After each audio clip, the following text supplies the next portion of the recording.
And getting funding for breast cancer was a huge fight. We passed it unanimously in both the House and Senate 3 times.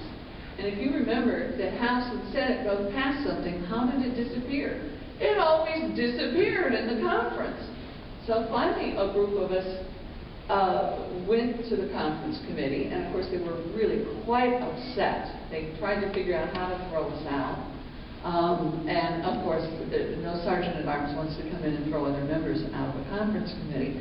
But we were just so curious about how this, when it passed in the House and Senate, how it disappeared in the conference. There is no book that tells you that that's within the rules. So one of the guys said, "I don't know why you're in here. I'm a big breast man."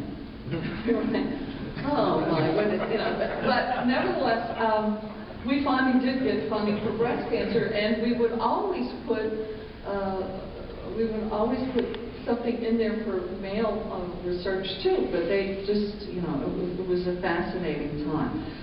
I remember when I was doing the family medical leave, of members taking me aside in the cloakroom and saying to me, "If you take men out of this, I'll back it. But I want to tell you, don't you leave men in here, because the next thing you know, my wife's going to want me to babysit." It's just amazing.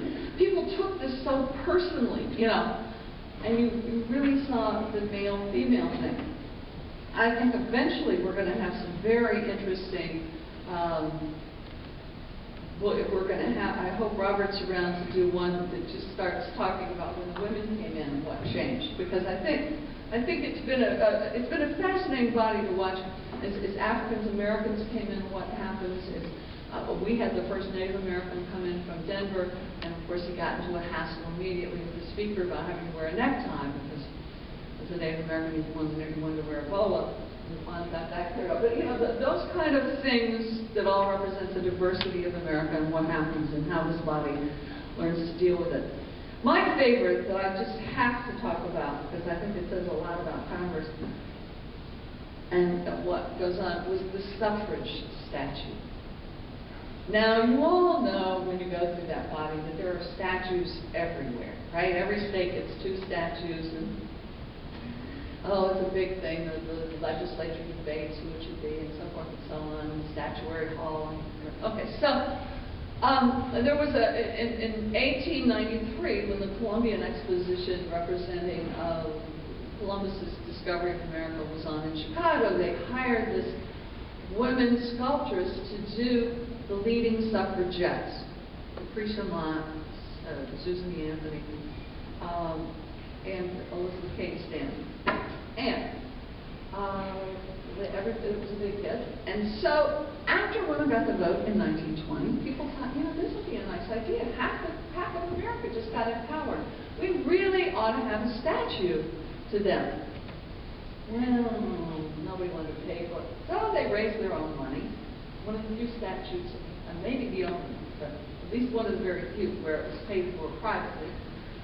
They raised the money, showed up with the statue. I hope all of you have seen it. It's a very interesting statue, because what she basically did was took the top bust and has it coming out of this marble, but they aren't totally finished. And then there's this lump in the back that's supposed to represent future emerging women leaders. So they bring it over, and there's this huge ceremony on Susan B. Anthony's birthday in the rotunda. They put it there. Susan B. Anthony did not want it in Congress, because she said that place is just full of nothing but liars, drinkers, smokers, all this. She wanted it in the library at Congress. But they said, no, we're going to do this, Susan. We're going to honor you. It's your birthday. Okay, so they put it up there. It was up there about 2 weeks, and a bunch of the leaders in the Senate, I believe it was, were drinking one day and said, God, those are ugly old women. Get them out of here. And they moved it to the basement. And they were in the basement for 76 years. We used to go down and put wreaths on for different, everything, trying to get them out of the basement. In 1975, we decided we had to get them out of the basement. I was still there. It was like 75 years of women being able to vote, and our foremothers are still in the basement. Get them out of here. Get them back up in the rotunda where they were supposed to be. Well, this brouhaha went on and on and on. It was hysterical. They came up and they said they're too ugly, and we said, look, if it's about ugliness, we're going to clear the statue hall out of here really fast. And then it was they're too heavy, you know, the floor will collapse with the Capitol because of this, which also didn't turn out to be true.